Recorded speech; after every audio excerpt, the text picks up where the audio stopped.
I'm going to discuss all the different places you can buy domain names and give you the pros and cons of each, as well as tell you as a beginner where you might want to start out looking to buy your domain names. So first, probably the most popular way of buying a domain name that you can most likely think of and already know of is registering a domain. And this is through a domain name registrar. It's oftentimes accompanied by a hosting service. So if you have somebody like GoDaddy, 1&1, Name.com, Register.com, these are all registrars that allow you to register a domain name. So this can be something.com, .net, .org. It can even be a ccTLD, which stands for country code TLD, something like .in for India, or a .ca for Canada. But a registrar lets you register a new domain name that has never been registered before. Well, the pros of this are that it's a very low cost to buy a domain name. If you buy a domain through a registrar, most likely your fee is going to be between $5 to $15, depending on the TLD of the name.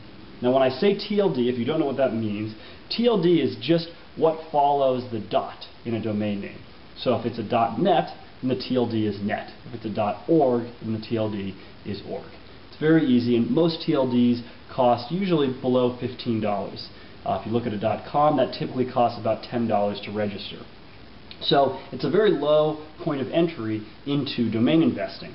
One of the downsides to registering a domain name is that a lot of people have registered domains, so most of the really good .coms, .net, and .orgs are gone. And in fact, all of the really good .coms are gone. And so a lot of people have been led to believe that, well, since all the good domain names are registered, then there's really not any hope left to get into this market. And nothing could be further from the truth. There are new trends every day, and if you can find a domain that hasn't been registered, that follows a brand new trend, you may find yourself with a very valuable domain name.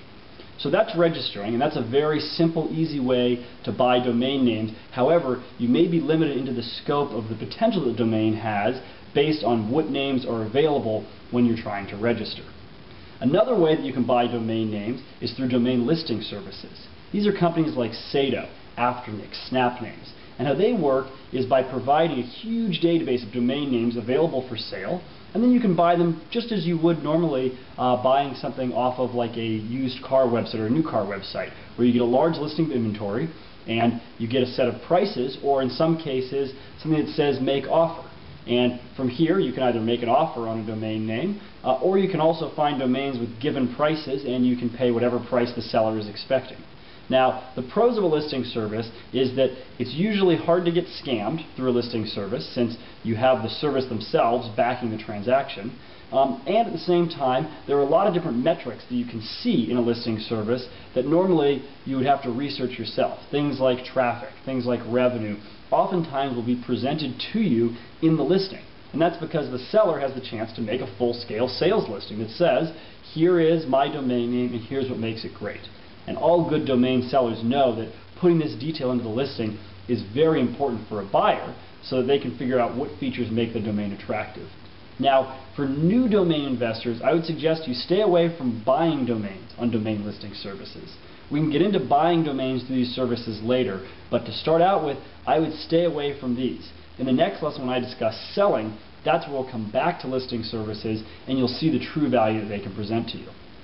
Well, we've discussed registering domain names and domain listing services. Another way that you can buy domains is through domain expiry services or drop catchers. And these are companies like namejet.com or pool.com. There's also a great service called FreshDrop that combines a lot of the different domain dropping and domain expiry services together into a single source. But the idea is still the same.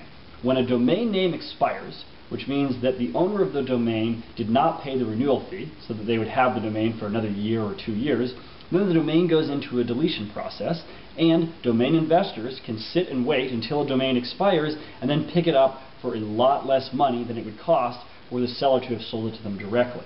Now the thing is, if you're looking for expired domain names, just be aware. There's a lot of other domainers that are looking for expired domain names, and if you find a great name, suppose you find the domain buycar.com, and you see that it's going to delete, and you can start bidding on it in 2 days, and the bid price is only $70, well, that might be a $70,000 domain name, and there's a lot of other domain investors that will know about that.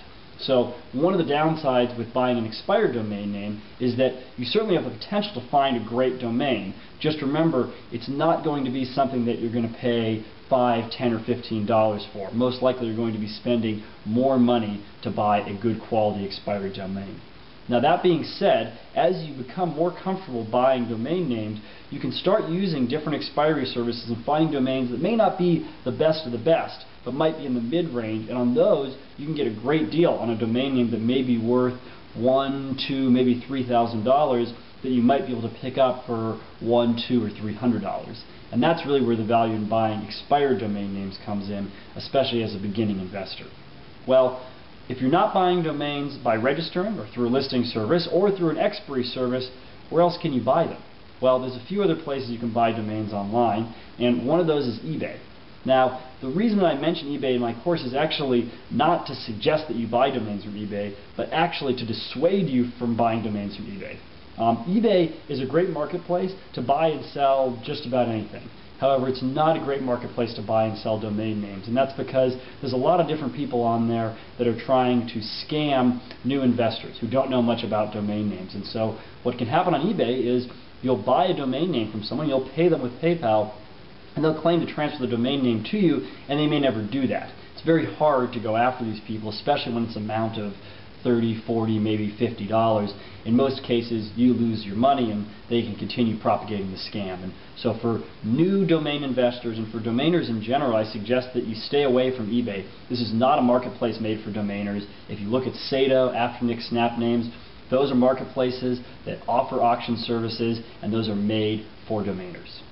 Well, the next place that you can buy domain names, and this is another one that I'm trying to keep away from beginners, and that is from private websites. There's a lot of people out there who've taken their own domain portfolios and put them on a private website.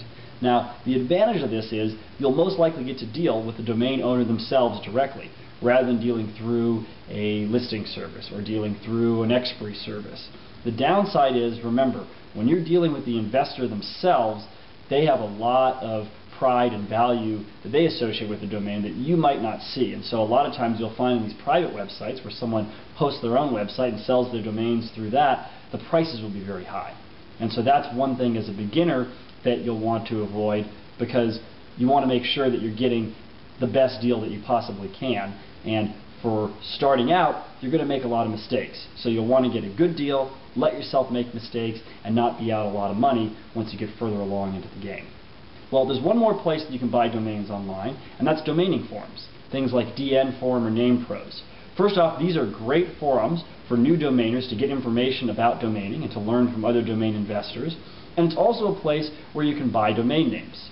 Well, one of the advantages of buying domains from domain forums is that these are all expert domainers, and they realize that selling through a forum is going to get them the lowest price possible for their domain. So a lot of times they're willing to part with these domains for rock bottom prices, and especially now, there are some great deals to be had.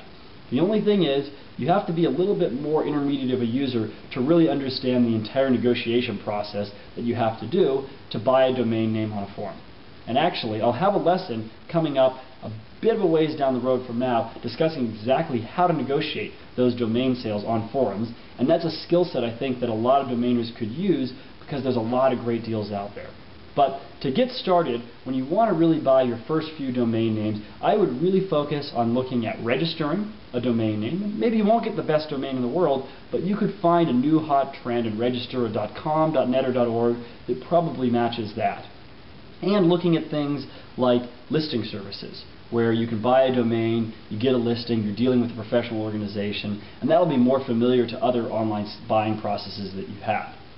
Well, now you know where to buy a domain, but you don't know what to look for in a domain. And that's what I'm going to talk about in the following lessons. I'll be talking about what to look for in buying a domain name, and really what are the qualities that make a domain valuable. There's a lot of services that offer domain appraisal, but a lot of these are not recognized by domainers. Instead, domainers use their own metrics for why a domain is valuable, and this can really vary from domainer to domainer. In the next lesson, lesson number 3, I'll give you some insight into how domainers value domain values and what you should look for when you're going to buy your first domain name.